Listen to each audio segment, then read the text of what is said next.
Buenas noches, bienvenidos a Tiempo Después, soy Melanie Urbina. Muy buenas noches a todo el país, mi nombre es Juan Luis Orrego y bienvenidos a Tiempo Después.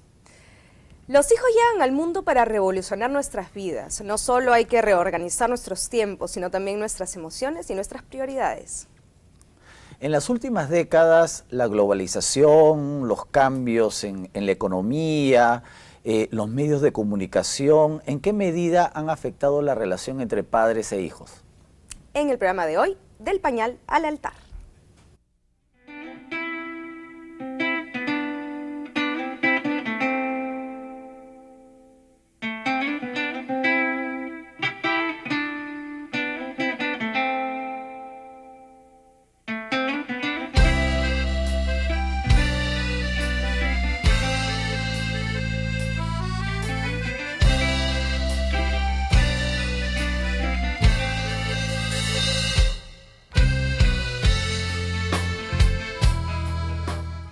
En el programa de hoy tenemos a dos grandes invitados. Me toca presentar a Lucía de Altaus. Ella es psicóloga de parentalidad. Bienvenida, Lucía, que además debo decir que se llama como mi hija, que no es casualidad.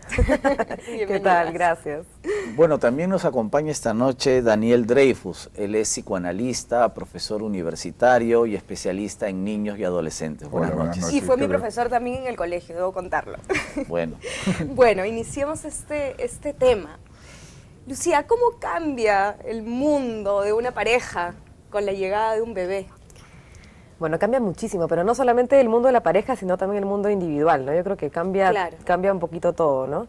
El mundo de la pareja, en verdad, porque claro, efectivamente pierdes un poco de privacidad, pierdes esos momentos, por lo menos durante un tiempo, pierdes ese momento especial, único de pareja, ¿no?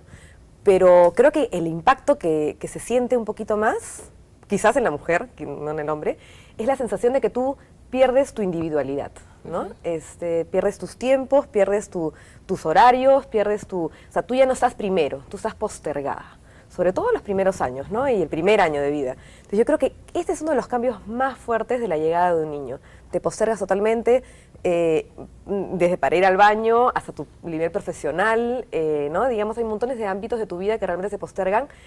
Y por eso creo yo que si uno no está muy preparado, puede ser un poco difícil, ¿no?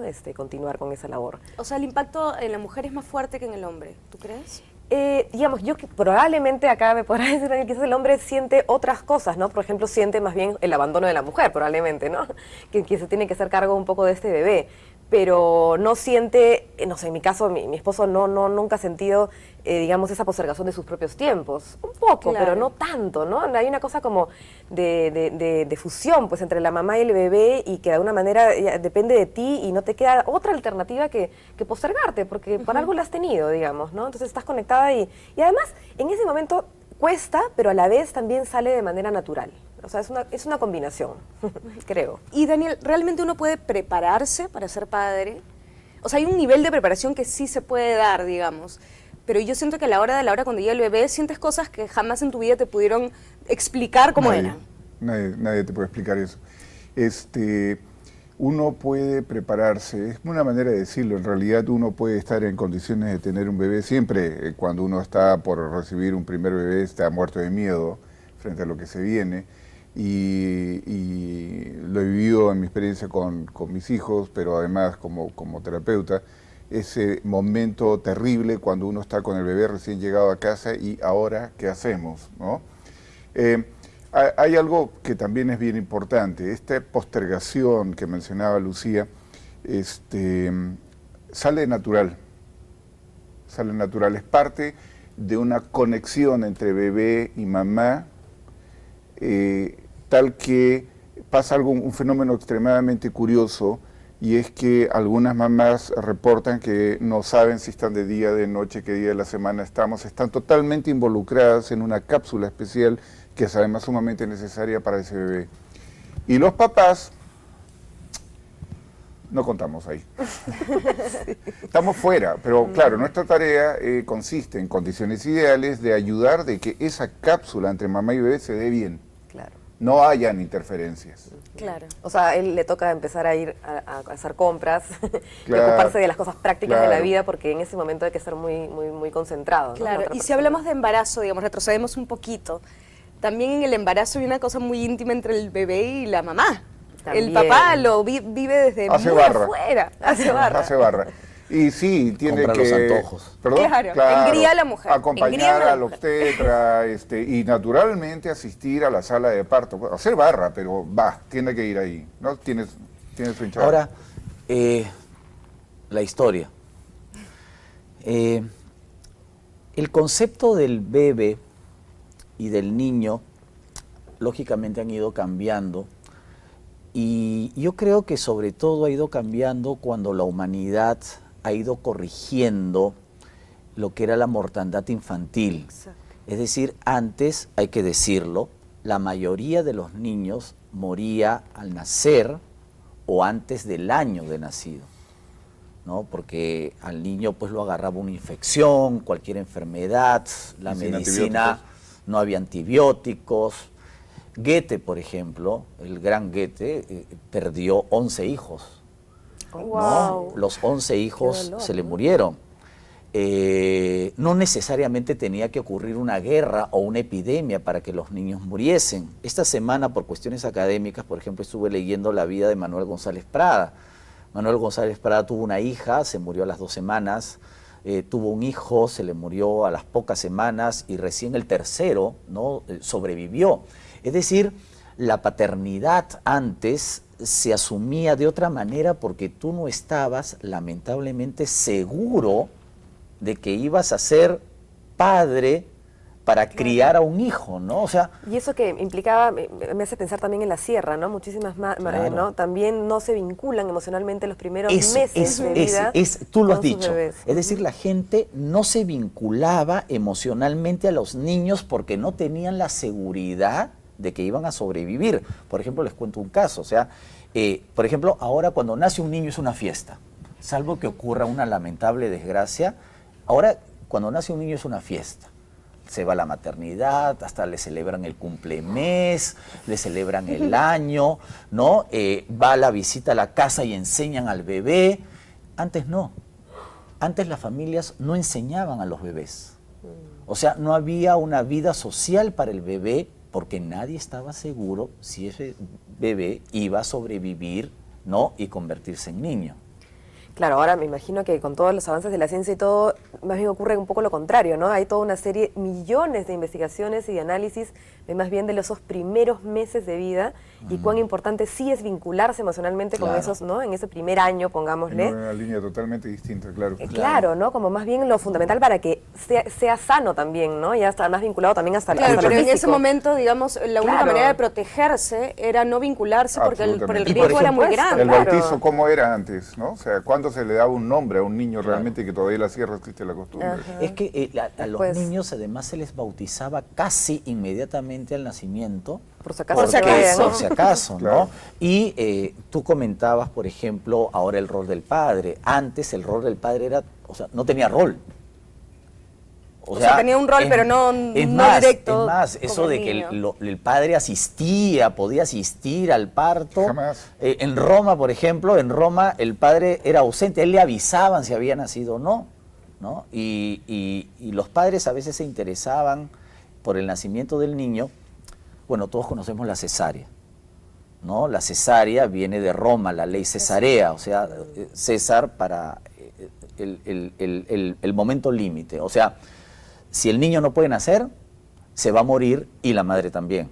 Claro. Entonces, si yo no tengo un hijo y quiero ser pater familias, es decir, quiero dejar mi patrimonio a alguien, entonces yo tengo que asegurarme que ese niño sea varón. Y la única forma era abrirle el vientre a la madre, sacar al niño a ver qué era, ¿no?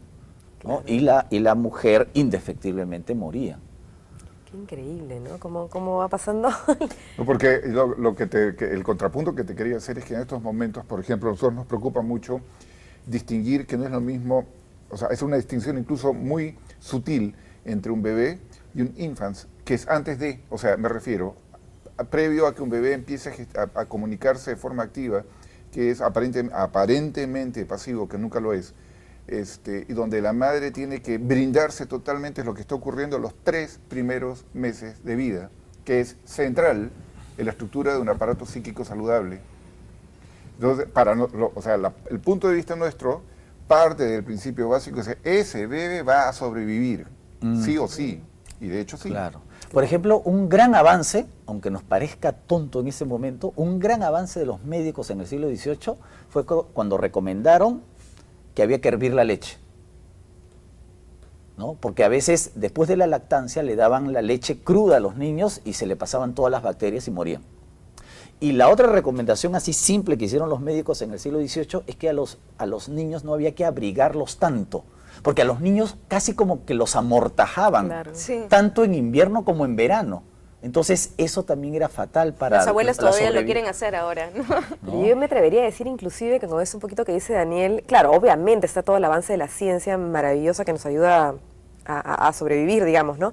Pero yo creo que también los desarrollos más desde el psicoanálisis o ¿no? de la psicología del vínculo con la madre también permiten que los niños sobrevivan más, porque el vínculo afectivo también está completamente relacionado con el cuerpo y con el funcionamiento del cuerpo, ¿no? Entonces, los niños que están bien cuidados, que hay una cosa, ¿no? Hay esta cápsula, como decía él, esta cosa de este vínculo afectivo fuerte, van a estar mucho más preparados también para sobrevivir a enfermedades, ¿no? Y para poder luchar contra ellas. Entonces, Y es bien estos primeros interesante. 3 meses, los que habla Daniel, digamos, ¿cuál es la situación ideal para que el niño se desarrolle de la mejor forma?